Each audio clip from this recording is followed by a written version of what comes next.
बिस्मिल्लाहिर्रहमानिर्रहीम। हुकूमती इत्तेहादी पार्टियों के माबैन एक तनाज़ा और खड़ा हो गया है। ये तनाज़ा इस हुकूमत को लेके बैठ सकता है, इस इत्तेहाद का क्रियाक्रम कर सकता है। ये नजम सेठी बमुकाबला ज़का अशरफ तनाज़ा है। पीपल्स पार्टी की तरफ से ज़का अशरफ को क्रिकेट बोर्ड का चेयरमैन बनाने की बात की जा रही है। ये वजारत जिसके अंडर चेयरमैन क्रिकेट बोर्ड की तैनाती होनी थी पीपल्स पार्टी के पास है, लेकर मियां नवाज शरीफ की तरफ से नवाशात करते हुए नजम सेठी को चेयरमैन क्रिकेट बोर्ड बना दिया गया। नजम सेठी वही हैं जिनको मियां नवाज शरीफ की तरफ से किसी दौर में जब वो पूरे इख्तियार में थे, पूरे इक़्तिदार में थे, उनके कहने पर नजम सेठी को वज़ीर आला निगरान वज़ीर आला पंजाब बनाया गया था और उन दोनों फिर 35 पैंचरों की बातें भी हो रही थी। वही नजम सेठी मियां नवाज शरीफ के इंतहाई करीब हैं, मियां नवाज शरीफ के दोस्त हैं। उन पर नवाजिश करते हुए उनको क्रिकेट बोर्ड का चेयरमैन लगा दिया गया, जिस पर पीपल्स पार्टी की तरफ से तहफ़्फ़ुज़ात का इजहार किया जा रहा है। कहा जा रहा है कि जब वजारत हमारे पास है तो आप किस तरह से नजम सेठी को क्रिकेट बोर्ड का चेयरमैन बना सकते हैं। ज़का अशरफ को क्रिकेट बोर्ड का चेयरमैन बनाया जाए। ज़का अशरफ पहले भी क्रिकेट बोर्ड के चेयरमैन रह चुके हैं और नजम सेठी के मुकाबले में उनकी क्रिकेट बोर्ड के चेयरमैन के तौर पर कारकर्दगी बेहतरीन थी। वैसे तो क्रिकेट बोर्ड का चेयरमैन किसी उस बंदे को लगाया जाना चाहिए जो इसका माहिर हो, जो खिलाड़ी हो, जैसा कि रमीज़ राजा का लगाया गया था। लेकिन ये भी ज़रूर नहीं है, अगर आपके पास ऐसे लोग आ जाते हैं जो बेहतरीन तरीके से क्रिकेट का इंतज़ाम चला सकते हैं तो उनको भी चेयरमैन क्रिकेट बोर्ड लगाया जा सकता है। जैसे पाकिस्तान के क्रिकेट को ज़मीन से आसमान तक ले जाने में नूर खान का किरदार था, वो खिलाड़ी नहीं थे, वो एयरफोर्स के चीफ रहे थे। उन्होंने क्रिकेट को और हॉकी को जिस तरह से पस्ती से अरूज पर पहुंचा दिया था, वो अपनी मिसाल आप है। इसी तरीके से ज़का अशरफ की कारकर्दगी इनके मुकाबले में, नजम सेठी के मुकाबले में कहीं ज़्यादा बेहतर रही है। इस हवाले से हम बात करते हैं ज़का अशरफ के दोस्त जो आसिफ अली जरदारी के भी बहुत करीब रहे हैं, उनसे पूछते हैं कि इस जंग में आखिरकार फातेह कौन होगा। आसिफ अली जरदारी साहब होंगे या मियां नवाज शरीफ साहब होंगे? क्या Zaka Ashraf chairman cricket board बन जाएंगे जनाब मतलूब राय साहब?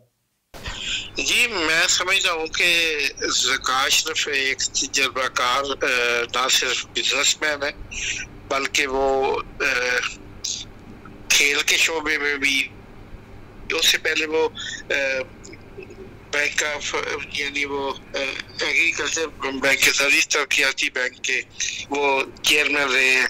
फिर उसके बाद वो जो है पाकिस्तान क्रिकेट बोर्ड के भी चेयरमैन रहे हैं। तो इसके अलावा वो कई दफ़ा अब मौजूदा भी वो पाकिस्तान शुगर मिल एसोसिएशन के चेयरमैन है।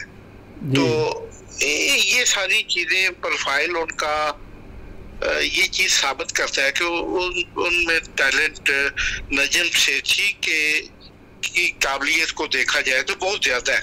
ठीक है। नजम सेठी के पास स्वाए कालमनगारी या मतलब इसमें कोई शक नहीं, कालमनगारी बताते खुद एक बड़ा यानी क्वालिफिकेशन है। लेकिन मुल्की मामलात या स्पोर्ट के मामलात में आप एक तजिया नगार तो हो सकते हैं, लेकिन उसको प्रॉपरली और प्रैक्टिकली आप उस पर नहीं कर सकते कि आप उस चीज पे उसके मुताबिक कर सकेंगे। लिहाजा मैं समझता हूँ कि और ख़ासतौर पर नजम सेठी ने जो इलेक्शन अपनी निगरानी as a care taker Punjab chief minister को लड़ाए थे, तो वो भी एक नाकामा इलेक्शन थे। उसके वो 12 पेंशनरों या 13 पेंशनरों के नाम से कोई चीज मशहूर हुई थी, वो भी आपको याद है।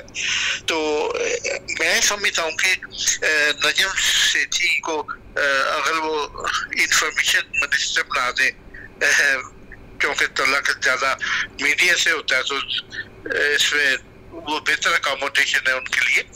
तो लेकिन दूसरी तरफ ज़का अशरफ जो है वो एक प्रॉपर एक ना सिर्फ सियासतदान है बल्कि मैंने उनकी 3-4 उनकी क्वालिफिकेशन गिनाई, जिसमें और ज़री तरक्याती बैंक के वो आज भी मुलाजमीन उसके दौर को, ज़का अशरफ के दौर को याद करते हैं।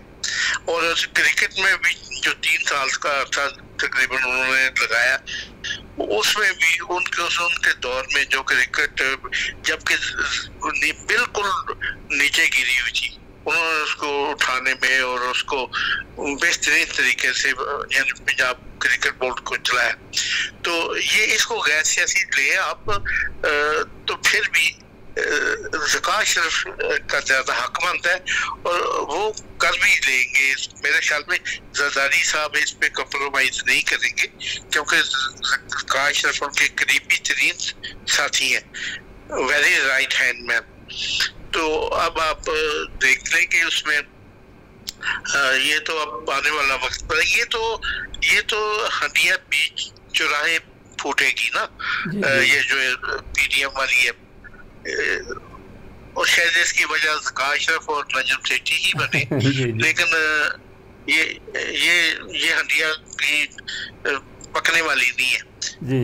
तो बाकी इसमें जो आप देखें तो दूसरी तरफ जरदारी साहब की जो उम्मीदें लगाए बैठे हैं अपने बेटे के लिए, आप क्या समझते हैं अमान साहब, उन्होंने खास तौर पे जरदारी साहब ने अपने बेटे को बनाने के लिए अब तक जो अदम एतमाद भी इमरान खान के खिलाफ कामयाब करवाया और जितनी मूवमेंट भी हुई है, और आज ये वजह है कि यानी जो आर्मी चीफ के पास सेकंड बड़ी पोस्ट होती है एस्टेब्लिशमेंट में, वो होती है DGISI की।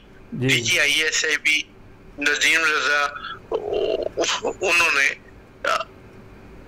रजारी साहब ने अरेंज किया, अपनी मर्जी से लगवाया, ठीक है। और इसके अलावा उनके मुल्की मामलात में उनका जो, इसमें कोई शक नहीं कि उनकी सोच से ज्यादा उनका पैसा कारआमद है, उनका पैसे का इस्तेमाल और बेदर्दी से, इसलिए कि दर्द से कमाया हुआ पैसा तो लगाते हुए बंदे को दर्द होता है ना। तो जो पैसा हवाई पैसा हो उसका आ जाना, उसका लगाना, लेकिन इन सब बातों के बावजूद का तकाबल आप ज़का अशरफ से नहीं कर सकते।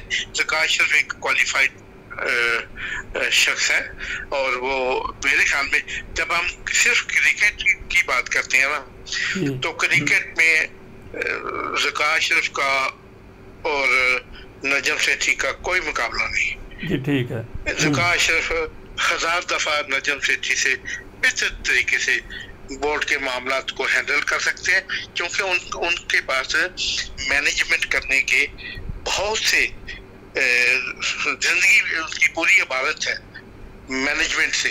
उन्होंने जिस डिपार्टमेंट को लिया उस डिपार्टमेंट को कामयाब कराया, और खासतौर पे फिर उनके पास पाकिस्तानी की सारी शुगर मिलों का कंट्रोल उनके पास है, ठीक है। और अपने इस फील्ड की वो जो जितने भी उनके साथ जुड़े हुए लोग हैं, उनके वफादात का कुछ जिस तरह उन्होंने मैनेज किया है, इससे ये अंदाजा बखूबी लगाया जा सकता है कि नजम सेठी के मुकाबले में ज़का अशरफ 1000 दर्जा बेहतर कैंडिडेट है जी। बहुत शुक्रिया जी।